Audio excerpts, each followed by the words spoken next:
Welcome to day 20 of SLC's lockdown countdown. So today we have Bruce Martin from Ginger Juice, and you also might know him from Travel Gossip.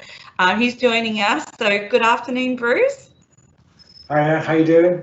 Yeah, good, thank you. And of course, we have a few quick questions for you today. So I might as well just get straight into it.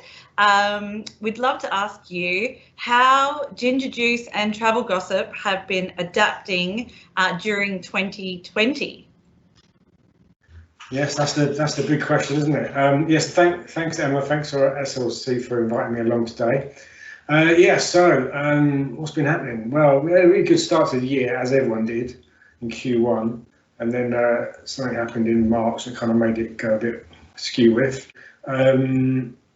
We just had to look at it and think, what can we do? And it struck me early on that this kind of thing, Zooms and videos and Teams and any kind of like virtual activity was the only game in town. It's the only thing that's going to be possible. And up until that point, we hadn't done any. I don't think I've done any video content at all. Everyone's got had the capacity to do it, but it just wasn't being done. You didn't need to do it. And then all of a sudden, within a few weeks, we were doing loads of webinars for B2B, so lots of kind of like product training webinars. And I did one with you guys, we started off doing some free ones just to kind of cut our teeth and learn how to do it because we hadn't done it before. And over time, we kind of just got better and better at them and started to charge, and it's much more professional service now. Up to this day, we've done 45 webinars for travel companies and tourism boards since March, and up to that point, as I say, we haven't done any. So it's been that's the big pivot for us in terms of activities. It's just loads of virtual. So it's not much fun as doing a roadshow and doing that kind of thing, but and everyone's a little bit fed up of doing it virtual, but you have to just suck it up now because that's all there is for the time being, and it's the only thing we can do. So people do have a responsibility to try and engage with this type of medium, even though there are irritations of it. But for now, it's the best that you guys have got on offer and that we can offer you. I think virtual stuff is going to be here to stay, but I think people will also be flocking back to face when they can. Yeah. But I think people do appreciate some of the benefits of doing virtual for meetings as well. And I think there'll be a hybrid solution in the future. I think we'll see a bit of a mix of the two. I'd say is a big thing for us has been taking time to reflect and kind of look at the business as well. Fortunately, we're not in a position where we, unlike many others, sadly in travel, that having to deal with loads of hassle afterwards and refunds and trying to keep afloat. We didn't really have that, so we're fortunate in that respect. So yes, it went quieter, but we were fine, and it allowed us to kind of look at what we were doing and just reevaluate and just take a breath, really.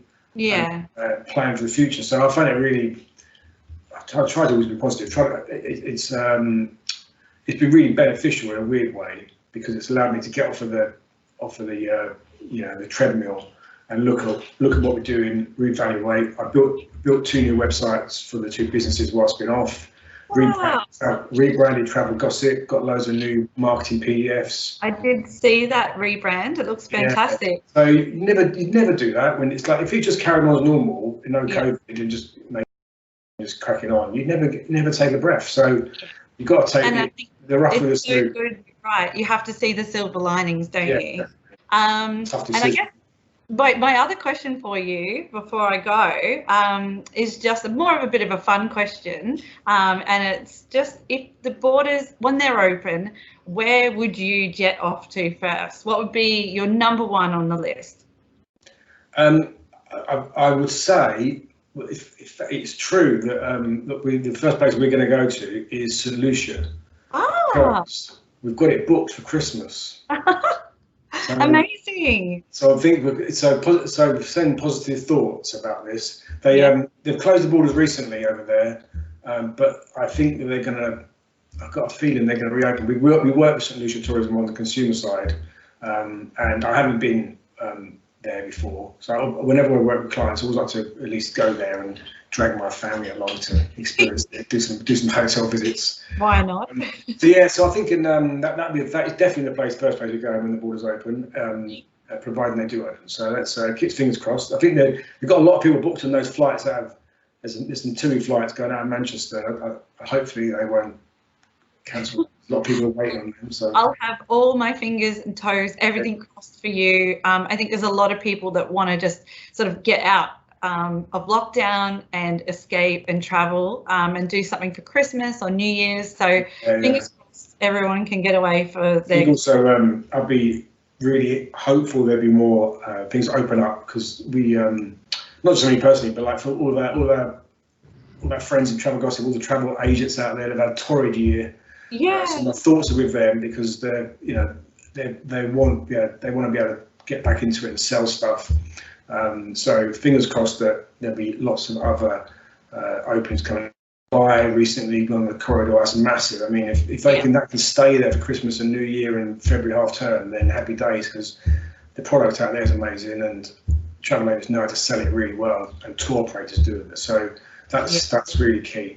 I think also shout out to the agents who had lots of side hustles as well during COVID, because they also pivoted as well. Lots of people just thought, you know what, we can't sell anything, so what can we do in the meantime? And everyone, people sucked it up and weren't too proud and just did new things. They were either delivery drivers, or they were creating, they were doing craft things, or dog walkers, or like so many stories we had in the group about where people are.